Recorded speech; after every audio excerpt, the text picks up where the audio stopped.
very positive approach of how design can face off our situation. And just a few weeks ago, he sent to us, to Lorenzo and to me, a letter signed by him and by Victor Margoli. And all of you have in the back this letter, and all of you had the opportunity to read it. And this letter is a very, very amazing call to the arms, of course, peaceful arms, to understand how design can face off the crisis of this moment, and in particular, the crisis of democracy. And in the letter, there are, I don't want to read all the letters, but just 2 sentences. The letter starts with, "We are in a difficult and dangerous times." Dangerous is a very important topic, concept in this moment. And there are attacks on democracy in several countries, including those where democracy seems to be unshakable. And they continues to say that the development of democratic forms and processes has always involved design and should continue to do so. But we need to do more now than designing as a normal. And they say that the best way to resist these negative trends is by conceiving, developing, and connecting new possibilities for democracy and well-being. And they say that in some way we have to start a sort of dynamic form on proactive resistance. And they conclude this letter with inviting our colleagues or friends in the design community to stand up for democracy and to make something, to share the letter, to share this call, and to make some events. And here we are for these reasons. This is our start point to collaborate in this new idea of the role of design in the contemporary. Therefore, please, thank you to ezio and also to Victor to open this possibility to the design community. And thank you to all of you to stay here. So. Thank you, Lorena. Thank you to everybody. And yes, she was saying that I'm normally very positive. Sometimes I say that I'm a professional optimist, and I think that designers in some way they have to be professional optimists. But I have also to say that in the period that Loredana was talking about, I was really in a crisis too, because I was doing, as I imagine everybody of you are doing, working, doing my things. I deal with design for social innovation, and maybe also in my little garden, many interesting things were happening. So by that point of view, I could also be satisfied to tell some success story. But at the same time, when I look around, I saw this kind of, for me, it's a kind of tsunami that is arriving. So I was really frustrated because on one side, things were going on the day-by-day work, and on the other side, I saw so many things that were happening.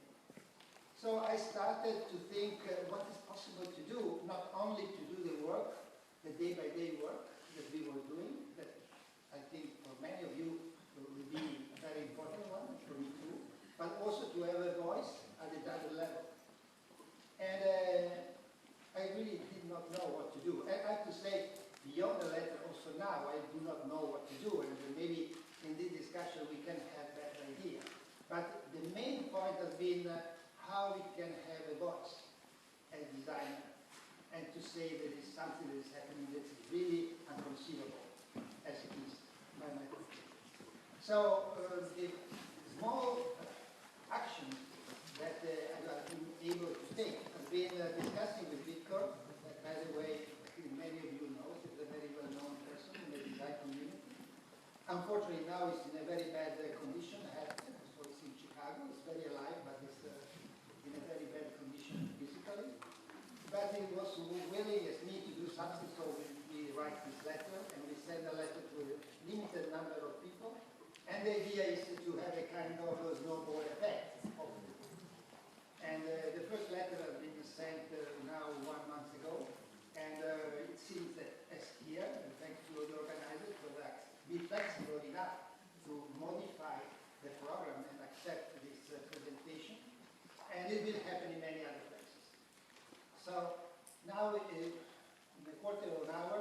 I wanted to give you some idea of what we thought until now. I should say I thought, because I will not talk for Victor, because we have similar idea, but not necessarily all the same. So the letter has been written together, but now I think that we would agree. It's my position. So the issue is here. So what we have to do? So there is something that we have to do with this, and you know, it's very obvious. It's a very political level, and normally, at least for me, as designer, I've never really worked at this level. And this is something that we can do, given that if what they are preaching will happen, in my view, is terrible not only for democracy, but for the future, because I think that the Europe as an idea, not the Europe, the bureaucrat, but the Europe as an idea, has been one of the few good ideas that we have had in the last century. And it was the idea that it's possible for different people, population, to go together to do a little bit what also the professor before was telling us what could be. So if Europe failed, if this kind of wave of de-democratization is happening, it would be really a very, very deep catastrophe. So, but this is me and probably many of you as our personal position. Now the idea is, have we something to say as designer, so myself and you as a designer, and all together as a community of design. This is my thought.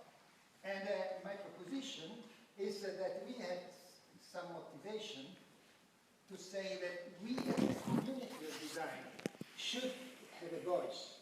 So not only me personally, but we as a community. Why? Because, and this is to be discussed. I know that not everybody agrees, but this is my small provocation. So my small provocation is that democratization, that in my view is much more complex word than democracy. Democracy is a beautiful word, it's a kind of vision at the end that could have also different interpretation. But there are the processes that are the ones that purposely try to create something that goes in that direction.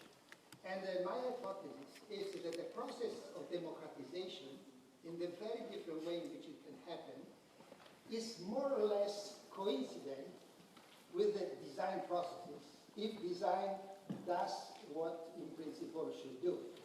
So this is the story. And in my view, in the many different definitions of democracy, it could also be defined as the political regime that gives everybody the possibility to live the life that they like to live. So there is a kind of democratization of the opportunities of people, and do it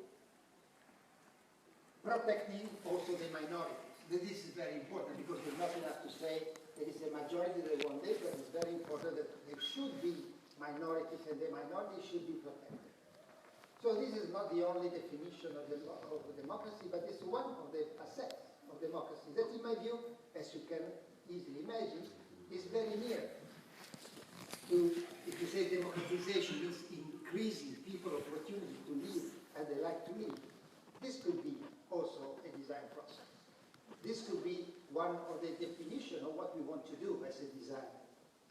And my challenge is, if we think to the doctors, they have this Hippocratic oath that everybody knows. It's do not harm. So, as you can imagine, my question is, should we have something as a kind of Hippocratic oath, being designers? So something that we say as designers, we should all do this. Afterwards, maybe we can have different interpretation, a big discussion, also opposite position, but there should be something that we want to do together. As a matter of fact, in the Polytechnical where I've been, when we give the degrees, we have 3 lines that the students should say. That is, that they should do more or less what the student did. So I think that we have something that is in common.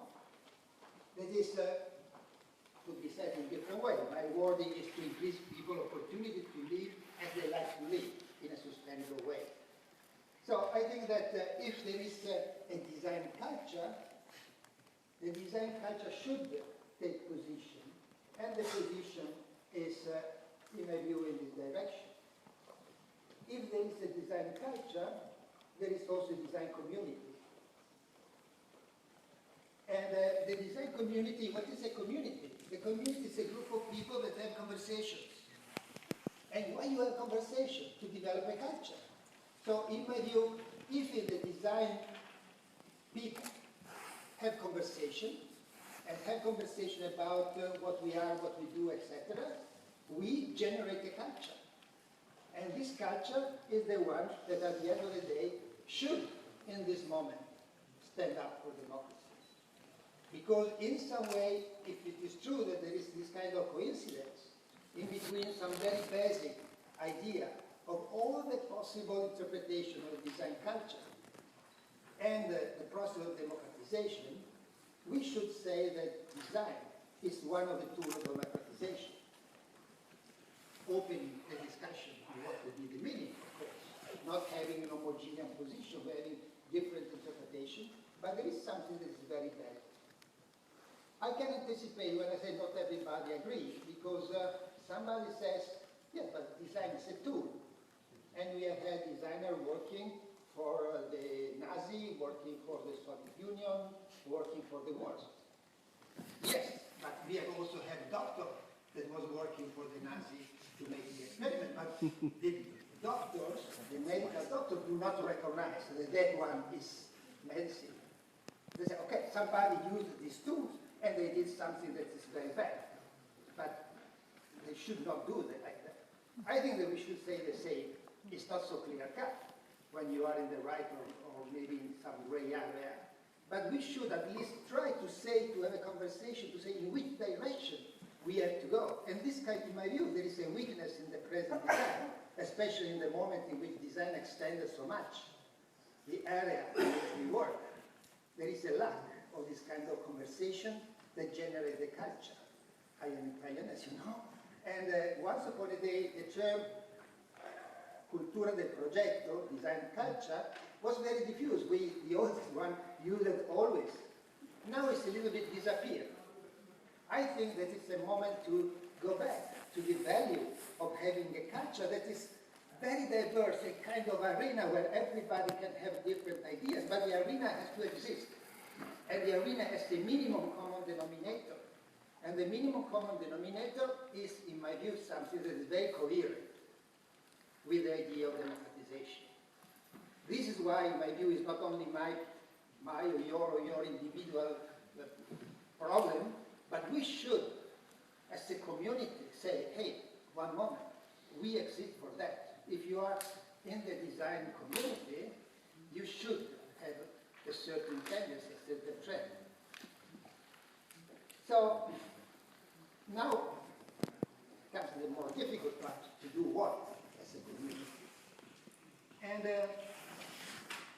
to discuss to do what, with Victor, we started from a paper that he wrote 5 years ago. It's a beautiful paper, very simple. It's simple but deep. It gives a kind of map of different areas in which design can work for democracy. And he called it design for democracy, design of democracy, design in democracy. And we will, maybe you understand more or less, but we will see in a while what is the meaning. Afterward, in our discussion, 5 years later, today, we were thinking that maybe there was something else. So we added a fourth one, the fourth area, that is design as democracy, and I will explain it in a while. But in some way, this is the story of what we can do as designers in some way to promote the process of democratization. There is not so much yet the sense of urgency. That is not only, as I said at the beginning, to work day by day, but to try to make something happen at a different level. And this is why we decided to write this letter and to ask for this stand up for democracy. And for this part of the story, what to do to follow this sense of urgency, well, maybe we can see afterwards, beyond to make what we like.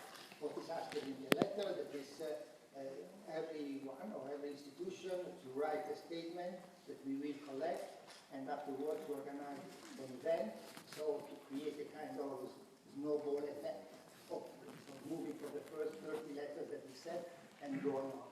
I know for sure that we will have another kind of roadmap for main meetings. One will be in the Cumulus conference in Denmark at the beginning of June, and a final one of this kind of campaign will be at the World Design Organization conference in Torino in October 2017. And from here to October, I hope that many people will stand up, send this message, organize something, and so at the end we could have the vision of something that could be sufficiently lively.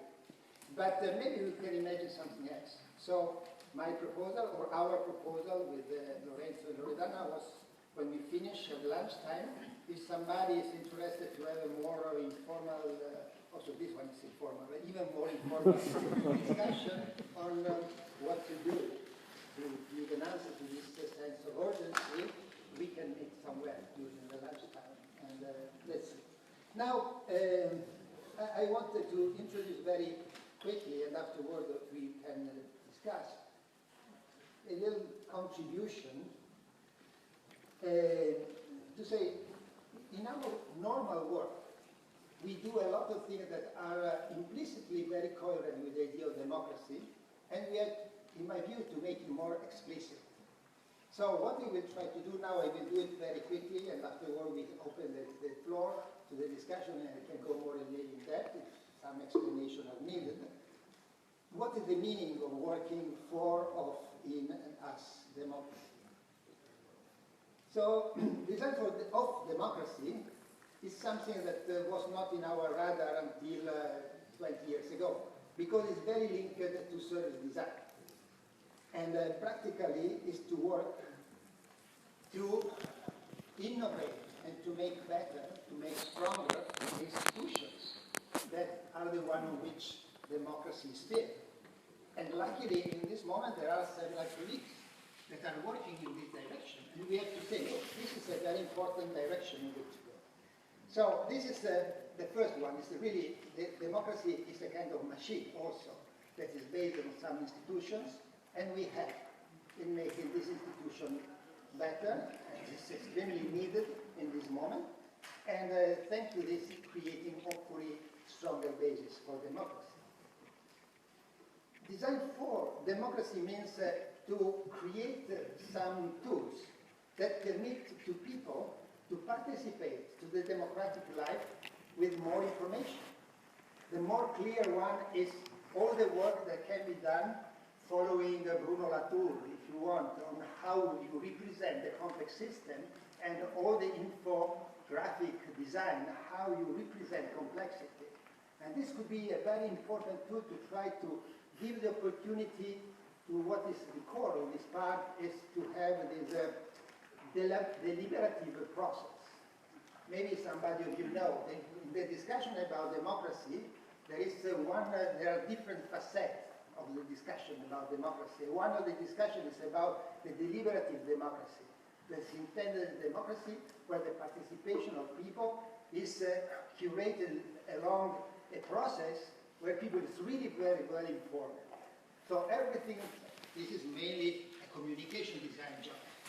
To make clear, transparent, understandable the issues that are the stake, the matter of concern, again, using Latour's word. So transparency, how to give transparency to the processes, and how to create these models of deliberative democracy could be the second one. Design as democracy is, if you want to make it simple, all the participatory design issues. So to create conditions in which it's not the designer that decides what people have to do, but the designer creates an environment that is a favorable environment for different ideas to exist and to compete and to confront. That is democracy. So it's a slogan, it's the claim, but design as democracy means to create designerly conditions in which something can happen that we are not in some way foreseeing from the beginning, but we give the opportunity to this to happen. And this is a contemporary interpretation of participatory design.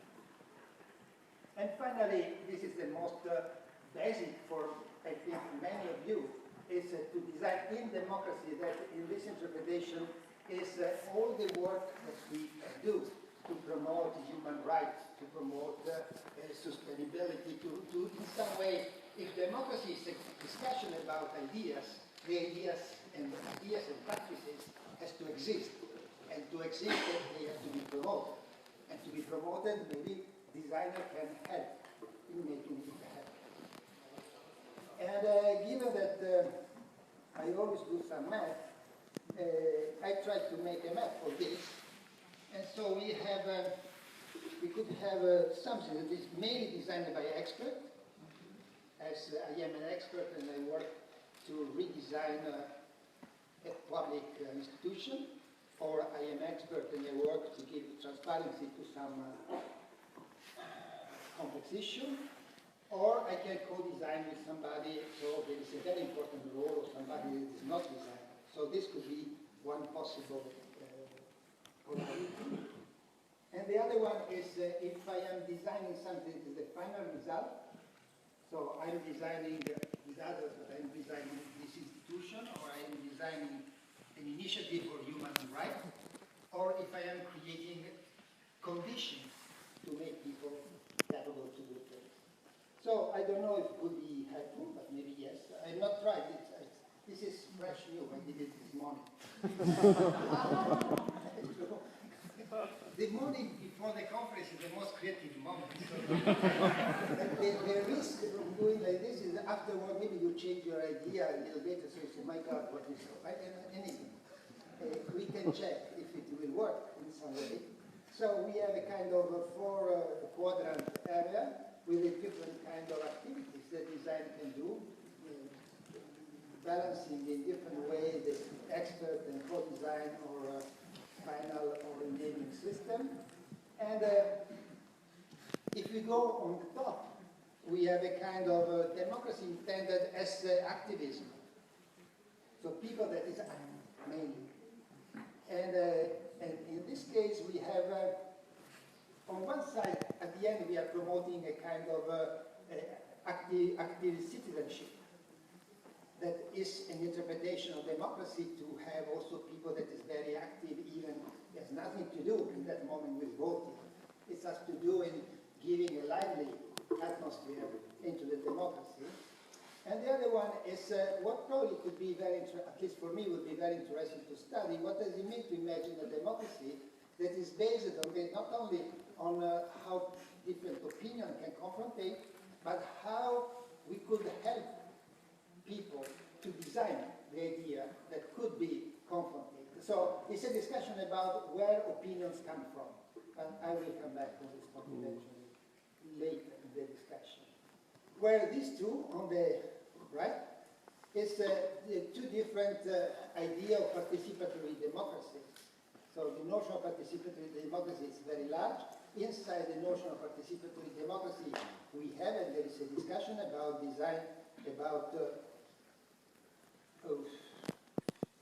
deliberative democracy, that I explained before, the democracy done creating conditions for people to take informed decision, and what could be this idea of design-based democracy.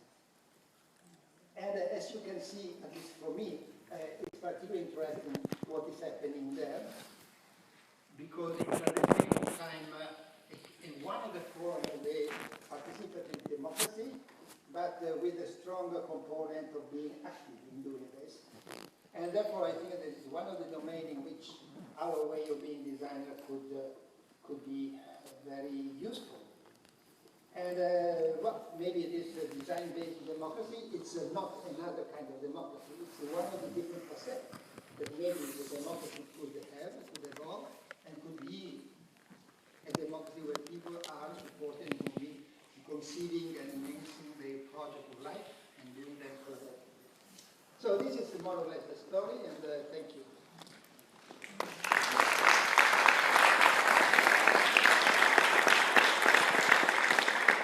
Thank you, Ezio. The idea of the seminar here, I mean, at the beginning, the idea was developing some kind of workshop, but of course, in terms of organization, location, and timing also, we thought the best was somehow developing some kind of seminar. So just after the presentation of Ezio, I think that we can open the discussion to everyone. So comments, questions, or anything raising from the audience. I have a very quick comment and a question at the same time. Now, my feeling is that Ezio is usually, he's coming at the right time, finding the topic which is already somehow out there and will be probably central for the discussion in our community, design community, in our international design community mainly. The general feeling is that we're not living anymore in the world we were a couple of years ago. If I think back, if I go to the news of a couple of years ago and then I watch the TV now, it looks like there are ages. There's a difference. There's a huge difference. I mean, the kind of challenges somehow we're facing nowadays, the political are mainly political. And this morning we were mentioning Rome as an open city, Roma città aperta, which we think it's a very good metaphor of having an open conference and an open community out of the borders. I think that kind of metaphor is really coming nowadays as the ultimate challenge that our community is facing. How can we keep this community open and inclusive, and keeping this kind of sharing knowledge we were used so far? I mean, the idea of having a community which is mobile and we can travel all around and we can really share, out of any kind of country, our knowledge. This kind of idea of our community is somehow challenged, I think. That's my feeling. We had one of our researchers, Regeni, who was killed in Egypt. That was like a couple of years ago, something like that. I mean, that should pretty much raise the protest of the overall international knowledge community and academic community. Having the idea of having one of us who is doing research in a country like Egypt, who is murdered, is something that really should make us think about the fact that is it true that we're still living in an open world where knowledge somehow is free and is an heritage that we can still share? I mean, this is pretty much close to the idea of design and democracy, I believe. And I think this is a time where we really now need to stand up, as a design community for some kind of right, of course, of, again, sharing knowledge as we're doing now.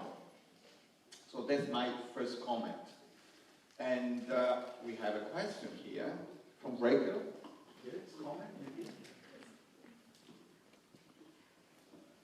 So, from somebody who started EAD with European colleagues, and as a British person, we are in the middle of a democratic crisis, because if you talk to people in Britain, we have a democratic process.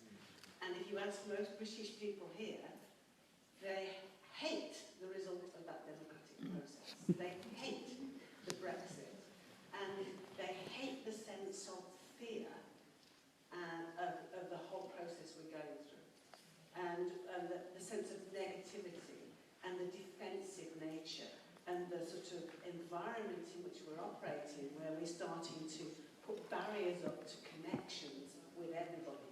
The whole idea of, 20-odd years ago was how wonderful it was to travel the world, meet people, work with people, join together to do research, to talk about design. And so what, as a British person, we need help. You know, we need help to understand how we, mainly academics in design, can actually deal with a situation where people say democracy is clear. You know, they want to Brexit. So how can we? And I think one of the fundamental issues we're addressing is the breakdown of values. What is trust? Who do you trust? Where do you trust them? What is privacy? You know, what is security? What is identity? And how do those things operate in a sense? And how do we design a world where we trust people, we build communities, we feel safe? Because all of those things about living a life you want to live are about being safe, being well, and trusting your neighbour, whether your neighbour's there or somewhere else. So I think, you know, it is important that we actually think as a community how we build those values into our network so that we receive people with open arms like this conference does. So it was not a question, it was more of a sort of, please help us.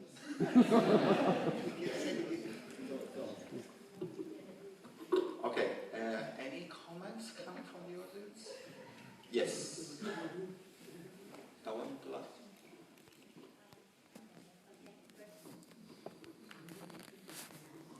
I would not go as far as describing what happened recently in the UK as democracy. So I debate that term for the UK context, just to divert away, and I would say it's a coup, personally. And I'm not going to talk about the failings of that particular democracy, because there have been democratic so-called process, because they have been questioned elsewhere, so it's not time to touch on them now. But as a designer and as an academic designer, I have to contemplate perhaps if we are to avoid such things happening again, then we need to be thinking perhaps also in terms of designing to counteract intolerance, designing to counteract misinformation, designing to counteract lack of plurality, designing to counteract racism. The incidence of racist violence since the referendum in the UK have increased by 46%, in case people don't know it, post-referendum. So, if we are to design something in the context at least of the UK, but possibly elsewhere too in Europe, then we ought to perhaps somewhere in there think how we inject a notion of designing against intolerance, a notion of designing against misinformation, which was very dominant in the UK referendum. In fact, misinformation has won the day, actually, in the UK. And designing against also social injustice, because a lot of the people that, and inequalities, because a lot of the people that sadly voted for what happened in the UK have also shot themselves in the foot. They are the very same people that are going to suffer. Anyway, thank you. I would like to just to add a very quick point to the idea of design for democracy.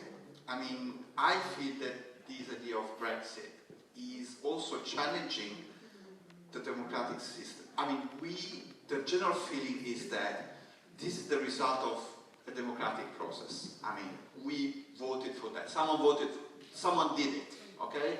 I mean, there's a percentage, there's people behind that. I mean, we may like it, we might not like it, but there's people behind that. So, we just finding nowadays the limits of democracy. And perhaps one of the points is, I mean, the idea itself of democracy is challenged. And we can see also, you know, that the democratic process we might not like the democratic process at all.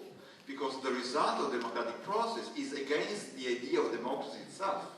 So not always democracy means openness, inclusiveness, and internationalization, and blah, blah. We may have something which is completely the opposite. So the question, and I'm opening the question to everyone, is there a way, perhaps, do we need to redesign democracy in a way? That's the first question. And the other, and how can we redesign democracy? Do we have a role in that? Because I mean, the idea also of internet and the fact that everyone can say his word pretty much. Is that the real democracy? The idea of open source, of course, is about a democratic process, a designed democratic process. Is that completely inclusive? Is it including everyone in the same process or not? Is there still, an area of people which is out of the decisions, who cannot have a say? Is that a real democratic process, or is we have to redesign it in a way? I mean, technology pretty much are opening a number of questions around democracy and the democratic process. I guess this is also something that, as a designer, we should make a reflection or a discussion among us. You have it. I would like to say something because this last issue, in some ways, very important and also very dangerous in my view. So it's not that I have to be here trying to make everything simple and clear, but I would say, first of all, we have to be very attentive to the language. I will never say that we are against the democracy because democracy can vote for Brexit or can vote for Mussolini or Hitler, because also Mussolini and Hitler have voted. But the issue is that democracy is much more than voting. This is the issue. So we have not to say we have to reinvent democracy because things have changed so much, because there are several reasons. And, well, I have my opinion, you probably have your own opinion, why there is this crisis. But I would say there is a crisis of the basic idea of democracy. And democracy is so strong because it accepts also the enemy of democracy. And to make democracy stronger and resilient means to make a system that is so complex, so articulated, that is capable in some way to permit also to the ones that are against democracy to exist. But this is not that we have to change the basic of democracy, because if we say that phrase that you use, and this is why I enter in now, but maybe you're right, this is my opinion, but this I think is very basic.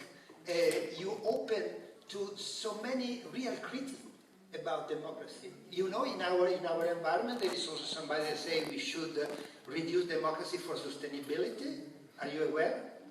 There are positions, and I don't know, it's not to discuss today, but I feel that we should be very strongly related to the idea that it's a basis of democracy that is extremely valuable and do not mean only voting. Means a lot of different confrontation, all the different definitions. So the strength of democracy is that put together topics that are in some way conflicting. So if we say the two main points is to equality and freedom, we know that democracy is both to try to have an equal condition and to try to give freedom to everybody. But there is a trade-off in between freedom and equality. And the richness of democracy is that always case by case find the right, or try to find the kind of equilibrium in between the two. So it's a very complex and for this very contemporary issue. But given that is my opinion about the world, I will say also another point. The discussion, of course, democracy has to be discussed. Because the crisis that we see now is not given by these populist people, is not given by Trump, is given by what happened before. And unfortunately what happened before was named also Obama, that in general we liked so much. So what happened? Why all those people, there was the progressive, have not understood what was happening. And just to go to what was said by Rachel, when I became so frustrated, is after Brexit, because you don't know, but I deal with design for social innovation. And for 10 years, or 20 years, 15 years, the Hollywood design for social innovation has been in England. And there are big think tanks, Nesta, Young Foundation, New Economy Foundation, all those people saying the same thing that I think. And afterwards you have a political story, Brexit, and it disappeared. So where have been? No, but it's, I can understand why, but And so I said, we have desperately to find another level, because at that level, that I think we should continue to do it, because it's what makes us different from the others, but it's not enough, because I will not say here in Italy, but in England, with all I give you all the things that has been done, all the paper, the Nesta was an official think tank of the government. And it's 2,000 people working on telling things that are very coherent with what we like to talk about. So what happened? So we have to really understand why they disappear from the radar in UK. It's about inequality, and all that social design for social innovation, all that social innovation was happening in the bigger cities, in the southeast, Manchester. They were the cities, the urban places that were fairly well off, voted to stay in Europe. It was the inequalities that Jonathan said there.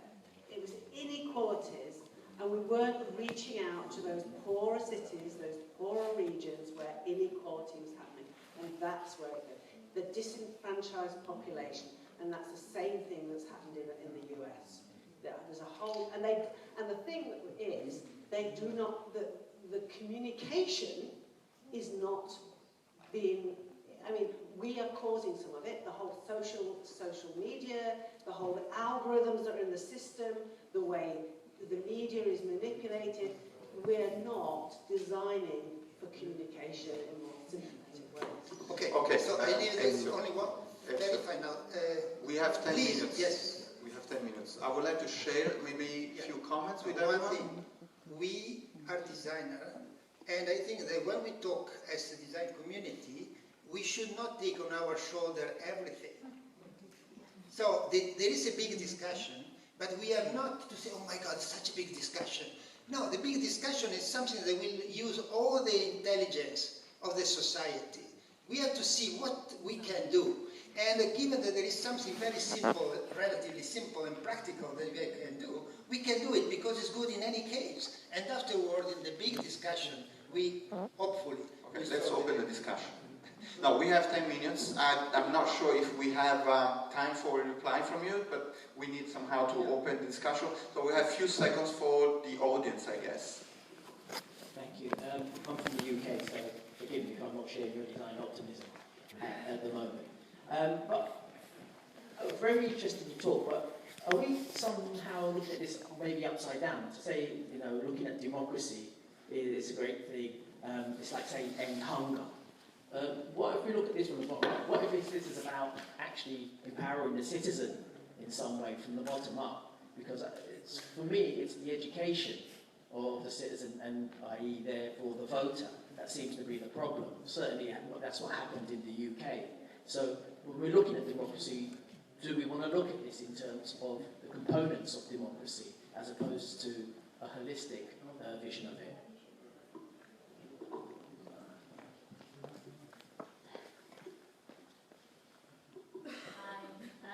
I come from another part of the world, from Tel Aviv, Israel, where you can see also how democracy turns against itself. And what I wanted to say that I think that we should also look at human rights, not as a pre-existing given, but also as a social construct that we should look at and rethink. And today, later in our panel, together with Professor Ezri Tarazi, we're going to look at the new human rights, the rights to imagine our shared futures. So I think that also the democracy by itself, we should see how it turns on itself, and we should also look at the human rights, how we can expand them and re-examine them as designers.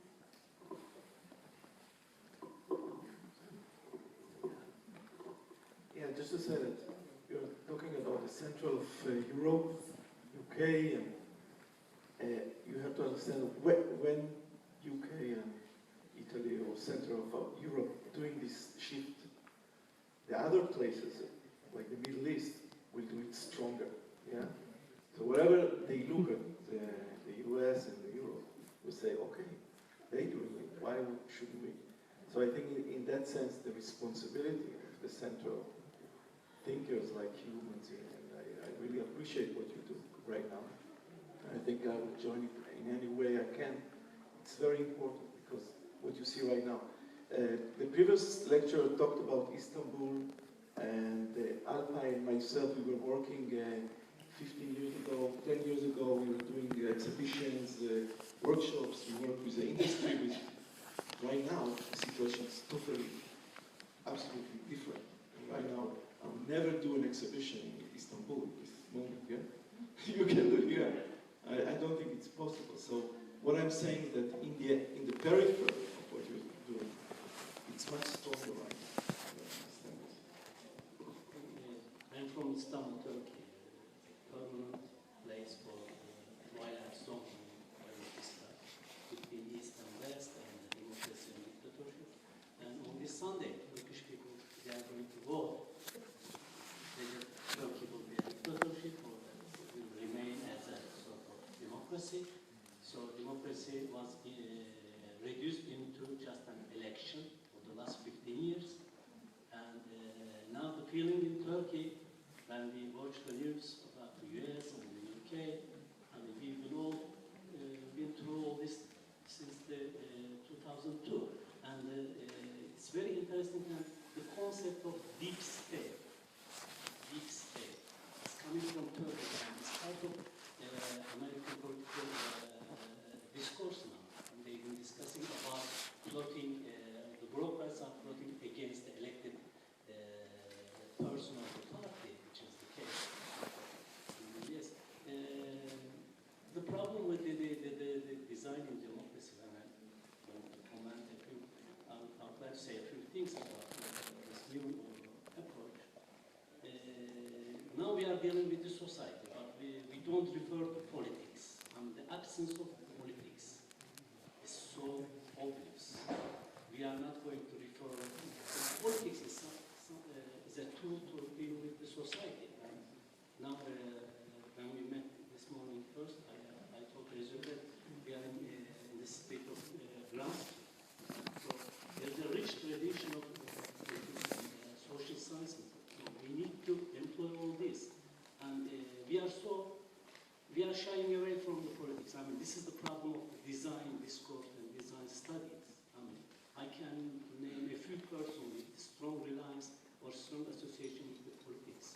But still, the democracy without redefining in terms of political science, I don't know, I mean, it's a very slippery surface. Thank you. Ezio, thank you very much. It's a very thoughtful presentation. Jackie Malcolm from Dundee, Scotland. And I am really interested. I have a cold, so apologies for my voice. I'm really interested in where ethics, and you mentioned values, sits within this, because obviously our values are shaped by the cultures in which we exist. And Arnie Nace invented the term self-realization. So I'm wondering if you feel that to be able to achieve the design for democracy, that we need that self-realization embedded within that process too.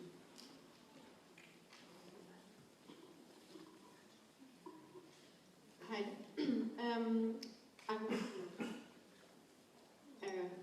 to what you said. I am doing research on human value systems and how human values develop quite the same, not depending on culture, but how they develop in hierarchical steps throughout cultures. And I think it's, especially in democracy, it's very important that we as designers understand these system of values and how do they develop and how in hierarchical steps do they develop, because we can say to everybody you have to believe in democracy or you have to have this system of values, but if we don't understand how their values, from where they come from and where our own values come from and how does that develop, I think that's a new challenge for the designers, to be a sort of spiral wizards, how to navigate through all these different value systems and how we can invite people to move to the higher level of values, if we can say higher or lower. And yeah, I really would like to discuss that maybe in further possibility.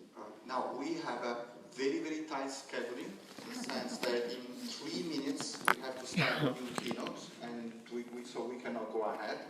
So we might have time for one more reply, or maybe you can reply just for, but this has to be 3 minutes.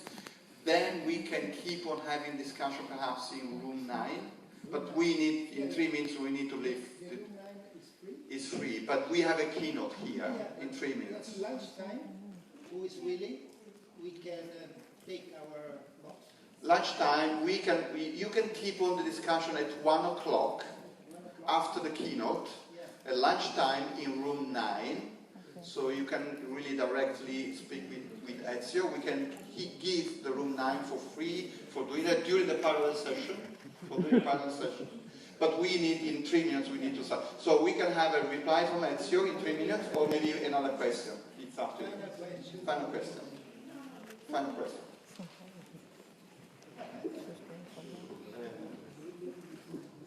Well, thank you. Roberto Íñiguez from Tec de Monterrey, Mexico. And, well, very quick, in the position of Latin America, we're very surprised about what is happening in the world. I mean, we invented the populism, and we have struggled with it the last decades. And this idea of the people can move by fear and taking advantage of the anxiety that the crisis have created to vote for these kind of ideas now is quite risky. So help us too, please. How to create a participative design processes that engage people and put people together so we can be aware of this. Thank you. Okay, we have a very final comment from Jorge Frascara. Ezio, because you have a great skill to define things and to broadcast your definitions. I would ask you to reconsider your definition of democracy as something that allows everybody to live the way they like to live. Because I think there's missing the respect for the others and processes of socialization that are very deep in moral philosophy from Aristotle to Kant. There is morality is based on principles, not on consequences, so that basically within democracy there must be that possibility of living as you like to live, as long as you keep on respecting the others. Okay.